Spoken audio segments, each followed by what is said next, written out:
हाँ जी स्टूडेंट्स, तो आज की जो हमारी वीडियो है वो ट्रिग्नोमेट्री पे है कि हम ट्रिग्नोमेट्रिक फंक्शंस जो होते हैं जैसे साइन 30, कॉस 40, सॉरी 45, ठीक है, या साइन 90, इनकी वैल्यू को हम कुछ सेकंड्स में अपने हाथ के ऊपर ही कैसे फाइंड आउट कर सकते हैं।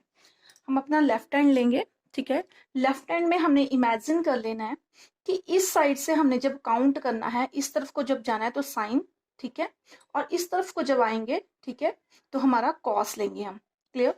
यहाँ पे हमने नंबर, ये मेरा हैंड है, ठीक है, लेफ्ट, यहाँ पे आपने रख लेना है 0 1 2 3 4। स्टार्टिंग में प्रैक्टिस के लिए आप चाहे लिख के रख लो यहाँ पे 0 1 2 3 एंड 4, लेकिन बाद में जब आपको प्रैक्टिस हो जाएगी तो आप सिर्फ ऑरली इसको कर पाओगे। इधर से 0 1 2 3 4, ठीक है।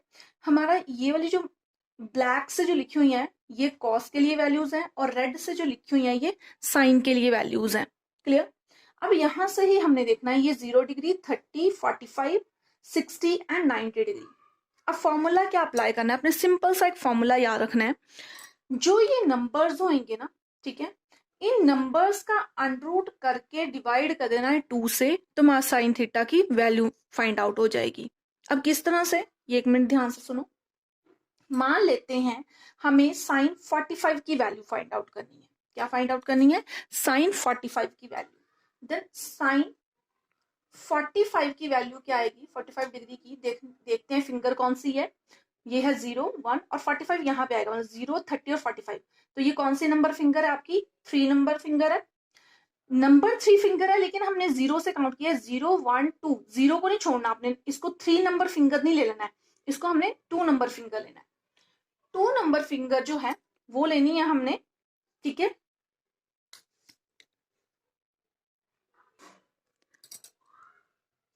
इसका अंडरूट लेके और डिवाइड में 2, क्योंकि रूल के अकॉर्डिंग हम 2 से डिवाइड करते हैं। ये हमारे पास आ जाएगा अंडरूट 2 अपॉन 2। क्या होता है? Under root 2 into under root 2।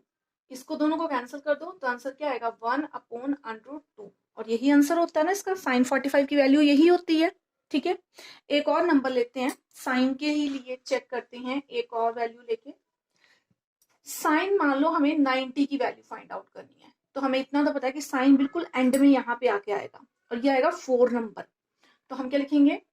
Under root 4, क्योंकि अंडर रूट एन लिखना होता है, और डिवाइडेड बाय 2। तो देखो अंडर रूट 4 क्या होता है? 2। 2 अपॉन 2 इज 1। मतलब जब आप ऑरली करोगे, खुद करोगे, तो आप कैसे करोगे इसको? मान लो पेपर सॉल्व कर रहे हो, तो पेपर करते टाइम आपने कैसे याद रखना है? ये 0 1 2 3 4, और हमें ये भी पता होना चाहिए 0 30 देन 45 60 और 90, ठीक है। आपको सारा टेबल ड्रॉ करने की जरूरत नहीं है। आपने क्या करना है, सिर्फ दिमाग में ही कैलकुलेशन करनी है। आपको 90 पूछा गया, दिस इज 4, 4 का रूट निकालो, दैट इज 2, और 2 से डिवाइड कर दो। सिंपल। मान लो आपको फाइंड आउट करना है साइन 30 डिग्री, ठीक है, तो 30 कहां पे आएगा? 0 30। 30 कितने नंबर फिंगर पे आया? मैंने आपको बताया ना, इसको 0 और इसको 1 लेना है। तो 1 नंबर पे 1 का अनरूट करके डिवाइडेड बाय 2, और अनरूट 1 क्या होता है? 1 1 अपॉन 2, और यही आंसर होएगा, ठीक है। अब कॉस, हाँ जी, नेक्स्ट अब हम कॉस के लिए करेंगे। फॉर्मूला वही है, अनरूट एन अपॉन 2। क्लियर। फर्क सिर्फ इतना है कि अब वैल्यूज यहां से हमारा ये नंबर 4 3 2 1 और 0 लेंगे। मान लो हमें कॉस 30 निकालना है, तो 30 हमारा यहाँ पे है, ठीक है, यहाँ पे, और ये यहां से काउंट करेंगे तो ये फिंगर नंबर 3 आएगी। तो ये अगर 3 का अंडर रूट और डिवाइडेड में 2। सिंपल। नेक्स्ट, कॉस हमें मान लो 90 डिग्री निकालना है। 90 कहां पे आएगा? यहाँ पे 90, और ये कौन से नंबर फिंगर है कॉस के लिए? 0। 0 का अंडर रूट डिवाइडेड बाय 2, तो आंसर क्या आ जाएगा? 0। क्लियर। तो बिल्कुल सिंपल है। बार बार आपने जो है इसको रिवाइज करना है, और बार बार यूज करोगे तभी आप इसको अप्लाई कर पाओगे। अगर आप सिर्फ इसको रीड करके छोड़ देते हो तो कोई फायदा नहीं। आप इसको अप्लाई करो। अप्लाई करने से जो है आपको जो है ज्यादा इसके ऊपर आपकी जो है ग्रिप ज्यादा होगी इस टॉपिक के ऊपर। क्लियर। क्या करना है हमें? यहाँ से 0, पहले आपने सबसे पहले आपने डिग्रीज याद रखनी है, 0 30 45 60 एंड 90। फिर आपने क्या लेना है? साइन थीटा की वैल्यू, यहां से 0 1 2 3 4 नंबर, ठीक है, और कॉस के लिए उल्टा 4 3 2 1 एंड 0। क्लियर। और इस तरह से ये मेथड अप्लाई करके आपने सिंपल सॉल्व कर लेना है इसको। अब मान लो आपको tan की वैल्यूज भी फाइंड आउट करनी है। क्लियर। tan की वैल्यूज भी हमें यूज होती हैं, ठीक है। tan की वैल्यूज भी हमें फाइंड आउट करनी है, तो हम कैसे फाइंड आउट करेंगे? tan के लिए आपने क्या करना है, ठीक है, tan थीटा के लिए आपने क्या करना है, साइन की वैल्यू को कॉस की वैल्यू से सिंपली डिवाइड कर देना है। मतलब साइन 30 की वैल्यू जो है, मतलब आपको फाइंड आउट करना है tan 30 डिग्री, तो हम सिंपली साइन 30 की वैल्यू को डिवाइड कर देंगे कॉस 30 से। क्लियर। तो वो भी आप फिंगर पे ही करोगे। साइन 30 की वैल्यू हम फिंगर पे ही काउंट करने लगे हैं। किस तरह से करेंगे, देखो साइन 30 यहाँ पे आएगा, ये फिंगर नंबर 1 है, 1 का अंडर डिवाइडेड बाय 2 क्या आएगा, 1/2, ठीक है। कॉस 30 की वैल्यू भी यहीं पे आएगी, और ये यहां से कौन सी फिंगर नंबर आएगी, 3, तो इसका आएगा √3 और डिवाइड में 2, तो सभी के साथ लगाना होता है। 2 के साथ 2 कैंसिल हो गया, तो आंसर आ जाएगा 1/√3। क्लियर। इसके बाद देखो, मान लो आपको